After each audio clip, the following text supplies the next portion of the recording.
Halo,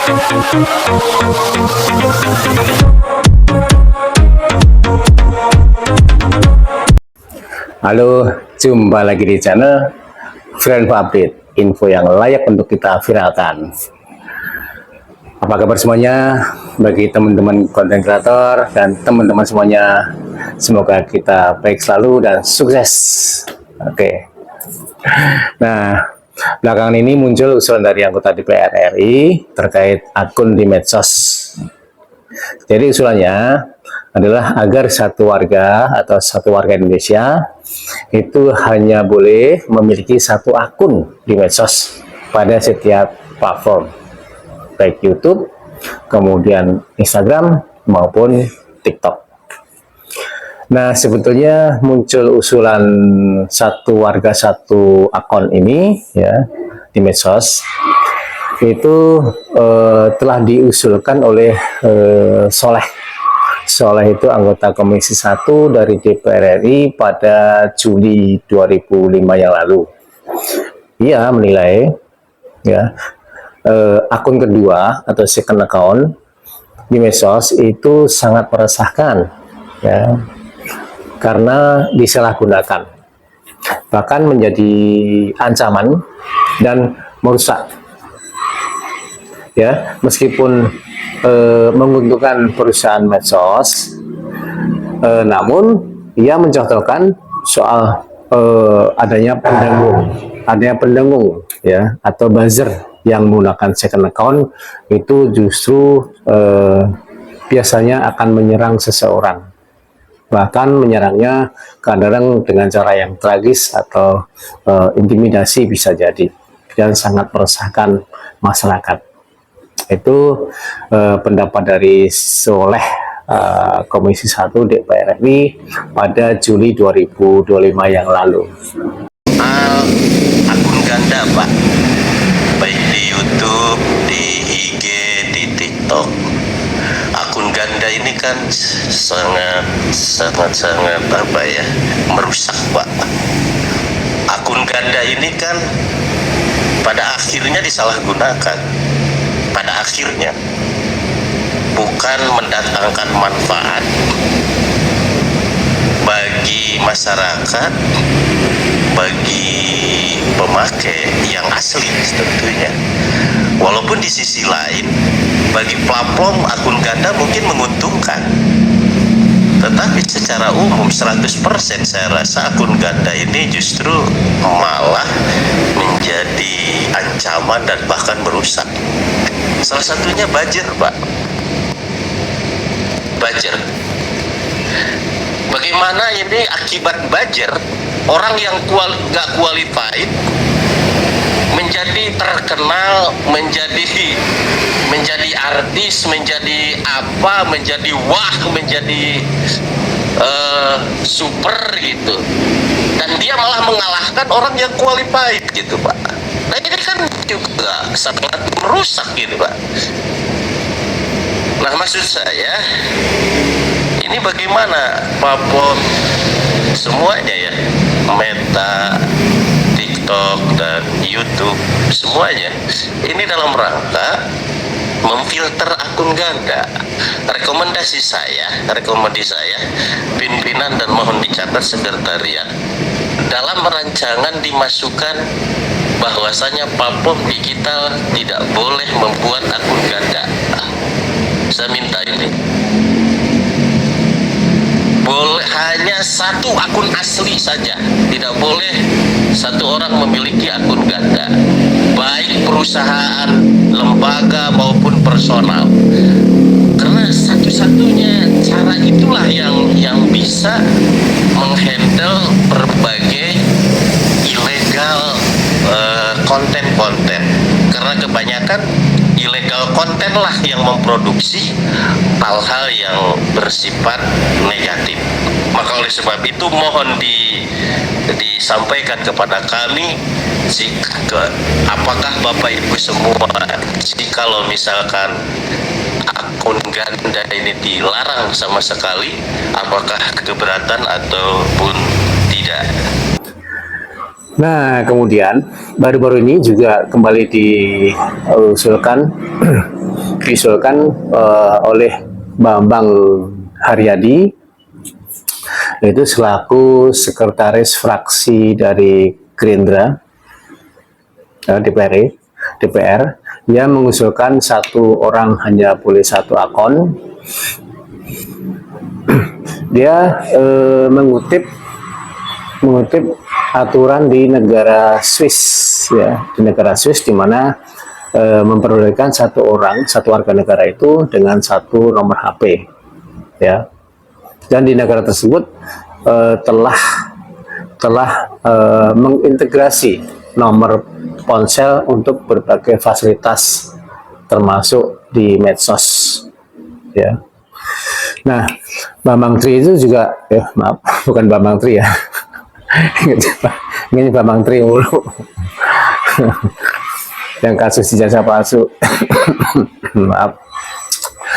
Bambang Haryadi itu mengatakan medsos harusnya dipertanggungjawabkan, ya. Ia juga menyoroti berbagai akun anonim, ya, satu buzzer yang marak di medsos akhir-akhir ini dan selama ini, ya. Memang kita paham di era medsos ini sangat sedikit brutal, ya, dan kebablasan, ya. Kadang isu itu yang belum pas, kemudian kadang dimakan, kemudian digoreng, dikunyah, dan sebagainya, sehingga membawa pengaruh yang sangat buruk, terutama bagi kelompok-kelompok yang sebetulnya kelompok tersebut bisa dikatakan kelompok yang rasional. Kami berpendapat bahwa ke depan perlu juga single akun. Setiap warga negara hanya boleh memiliki satu akun. Baik itu kami belajar dari Swiss misalnya, kan, satu warga negara hanya punya satu nomor telepon, hanya satu punya akun sosmed. Karena untuk mengetahui bagaimana ke depan orang-orang yang memberikan informasi di sosial media dapat bertanggung jawab. Ya, ujarnya. Nah, kemudian Wakil Menteri Komunikasi dan Digital atau Komdigi, Nezar Patria, ya, Nezar Patria itu juga buka suara. Jadi pihak kementerian tengah mengkaji usulan tersebut. Jadi rupanya selama ini yang diusulkan bulan Juli yang lalu oleh Soleh, kemudian yang didengungkan lagi oleh Bambang Haryadi tadi. Nah, di pihak kementerian atau Komdigi itu usulan tersebut ternyata lagi dikaji, ya, sedang dikaji.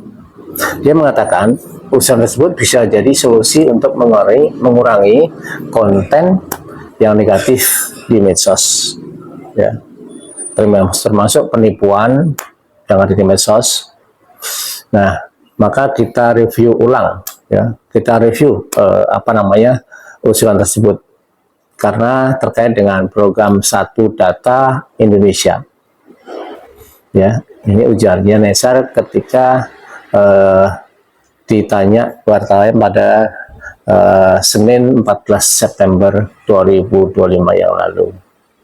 Jadi itu salah satu solusi untuk mengurangi hoax, ya, dan semakin memperkecil scamming. Misalnya dalam rangka memudahkan controlling atau pengawasan terhadap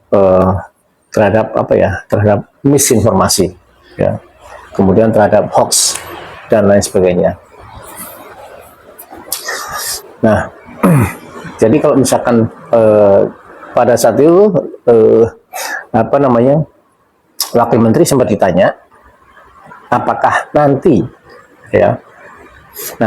bisa memiliki lebih dari satu akun jika terdapat beberapa nomor HP. Jadi pertanyaannya, apakah misalkan kita punya beberapa nomor HP, apa bisa mempunyai beberapa akun? Nah, dia mengatakan hal tersebut sedang dikaji. Puyeng juga ya bikin format kebijakan, karena ini menyangkut menyangkut kebebasan berpendapat, menyangkut kebebasan masyarakat, ya. Dia punya hak bersuara apapun jalurnya, kanalnya, dia punya kebebasan untuk itu. Tetapi saat ini lagi dikaji dalam rangka mengatur suasana yang nyaman barangkali. Ini sebetulnya terdengar sederhana gitu ya, tapi ini sebetulnya bukan solusi kalau kamu lihat ya, bahkan berisiko melanggar hak digital warga gitu, karena kita tahu banyak sekarang orang menggunakan akun media yang berbeda, media sosial yang berbeda itu untuk urusan kerja, pribadi, bisnis gitu, bahkan untuk melindungi diri dari serangan digital gitu ya. Dan dari sisi efektivitas juga kita lihat ini masih sangat lemah gitu, karena pelaku penipuan atau buzzer ini masih bisa menggunakan identitas palsu gitu ya, menggunakan VPN misalnya atau platform luar negeri ya yang memang belum diatur misalnya di Indonesia. Kali ini memang harus benar-benar cermat ya, karena itu menyangkut masyarakat langsung ya, apalagi masyarakat selama ini juga pengen punya kebebasan yang mutlak ya, kebebasan yang dianggapnya ekspresi.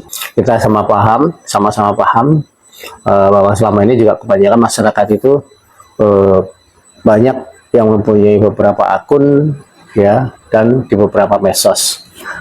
Bahkan para pejabat pun itu juga banyak yang punya banyak nomor HP ya, tidak satu HP, tapi beberapa nomor HP dan beberapa akun di medsos ya, karena ada beberapa kepentingan misalkan untuk pribadi, untuk keluarga, untuk kantor, untuk kelompok, untuk bisnis ya, dan lain sebagainya. Jadi faktor-faktor itu barangkali yang bisa memberi alasan bahwa kenapa seseorang itu, termasuk pejabat, termasuk pebisnis, termasuk siapapun itu mempunyai beberapa akun dan beberapa di medsos, apalagi kalangan bisnis ya. Jadi kadang-kadang bisa biar membedakan antara untuk pribadi, keluarga, dan dalam rangka bisnis untuk customer atau yang lain. Nah, kemudian kita bisa melihat sebetulnya ya, apa sih keuntungan dan kerugiannya dalam rangka pemerintah itu memberlakukan akun satu orang itu satu medsos, satu akun di medsos. Nah, kita ambil contoh misalkan keuntungannya itu bisa mengurangi akun palsu atau anonim berbahaya. Itu pertama. Jadi mengurangi akun palsu atau anonim berbahaya. Jadi susah membuat akun fiktif untuk penipu ya. Kemudian menyebarkan hoax atau melakukan kejahatan sosial, bisa menekankan cyberbullying ya, atau penipuan online dan spam. Itu keuntungan pertama. Yang pertama adalah mengurangi akun palsu atau anonim berbahaya. Yang kedua, meningkatkan akuntabilitas. Jadi ketika pemerintah itu memberlakukan kebijakan seperti ini ya, itu keuntungan yang kedua adalah meningkatkan akuntabilitas. Jadi orang itu akan lebih berhati-hati dan dalam bertutur kata, berkomentar, karena identitasnya itu jelas ya, jelas. Kemudian bisa menciptakan ruang digital yang sehat. Itu yang kedua. Yang ketiga, mudah dalam verifikasi dan keamanan ya, artinya identitas tunggal itu sangat mudah untuk memverifikasi pengguna dan lebih gampang melacaknya ya, apalagi dalam pelaku kejahatan ya atau penyebar fitnah, itu akan sangat mudah. Yang keempat, kemudian platform pemerintah atau peneliti itu mendapat data yang lebih valid dalam hal penggunaan, ya, karena di situ ada demografinya, kemudian ada perilakunya, kemudian ada preferensinya, barangkali seperti itu. Jadi ada empat keuntungan, barangkali ada keuntungan yang lain, ya. Nah, kemudian kita lihat kerugiannya. Sekarang kerugian, dan biar fair. Kalau misalkan dari keuntungan sendiri, itu tentunya dari pihak ke pemerintah. Tapi dari kerugian itu barangkali masyarakat akan bisa melihat apa sih kerugiannya. Yang pertama adalah mengurangi kebebasan berekspresi. Pertama, jadi banyak orang yang butuh akun terpisah, misalkan untuk pribadi, kemudian untuk pekerjaan, untuk hobi, kemudian untuk untuk komunitas, kemudian atau identitas, ya itu yang sensitif, ya tentunya, ya. Itu kan dia kan pengen ada rahasia, ya. Nah, itu kadang-kadang dia itu pengen yang privat. Nah, kemudian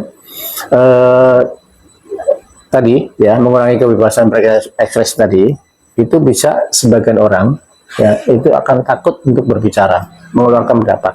Jadi ketika kita itu punya ide, punya unek-unek, ya, punya pemikiran yang barangkali dirasa frontal, tetapi dengan logika nalar yang bersangkutan itu masuk akal, itu kita akan takut karena takut ada masalah yang timbul nantinya, ya. Dia mengkritisi seseorang, tetapi pada dasarnya memang ini layak dikritisi. Nah, kadang-kadang seperti itu dia ada rasa ketakutan. Yang pertama. Yang kedua, adanya privasi bisa terganggu, ya. Jadi kalau semua aktivitas online hanya satu identitas, ya, itu orang akan lebih mudah dilacak. Nah, kita ngomong A, itu langsung misalkan menimbulkan hal yang yang kurang baik, ya, menurut yang nggak suka, itu langsung dilacak. Padahal tujuan kita ngomong itu baik, ya. Dan risiko besar jika akun dibobol karena semua kehidupan digital ada di sana, ya jelas, ya, karena risikonya itu akan lebih besar karena semua data-datanya itu ada di satu akun tersebut. Nah, kemudian yang ketiga, kerugiannya menyulitkan profesional dan kreator konten. Nah, bagi teman-teman yang konten kreator, nah, ini dalam rangka akan diberlakukan, ya, akan dilakukan atau kapan, ya, dengan adanya satu akun satu platform ini, itu menyulitkan kreativitas kita karena satu akun itu kan termasuk kurang inovatif, kurang kreatif, ya. Nah, jadi pebisnis biasanya punya akun yang berbeda untuk toko, untuk brand, kemudian untuk pribadi barangkali, ya. Dan kalau bagi konten kreator itu kan sudah jelas, ya. Kalau misalkan kita punya data, punya akun, beberapa akun, itu kan punya segmen tertentu, misalkan, ya, kita segmennya masalah politik. Nah, ternyata seseorang konten kreator itu punya passion lain, misalkan masalah makanan, kemudian masalah apalagi masalah olahraga. Nah, sementara kalau misalkan di medsos itu kan algoritmanya itu mencari titik-titik yang dituju, ya, misalkan segmennya di olahraga, segmennya di politik, segmennya di makanan, ya, kemudian segmennya di mainan. Nah, itu ya barangkali yang perlu mendapat perhatian.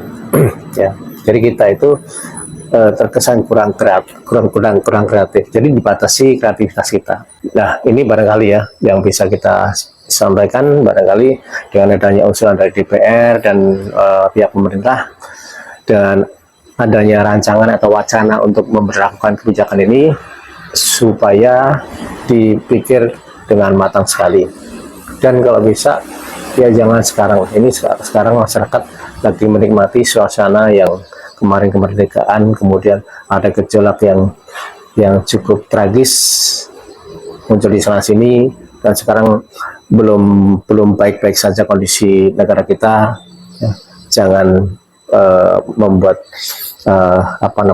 kebijakan yang bisa masyarakat itu protes ya. Kebijakan ini baik, bagus, cuman prakteknya ya, formatnya seperti apa harus kita pikirkan matang-matang ya, karena ini menyangkut kebutuhan atau keinginan masyarakat langsung ya. Masyarakat juga yang bebas, pengen menikmati ekspresinya. Di sisi lain pemerintah ya untuk pengawasan juga bisa dengan cara yang persuasif, barangkali bisa ya, artinya kan ada intelijen ya digital ya, itu barangkali bisa dimanfaatkan sesana cyber ya, itu untuk memaksimalkan. Baik, sekian dulu kita pandangan kita. Semoga kita tetap semangat dan mudah-mudahan negara kita menjadi negara yang tetap aman, nyaman, dan tentram. Terima kasih. Merdeka.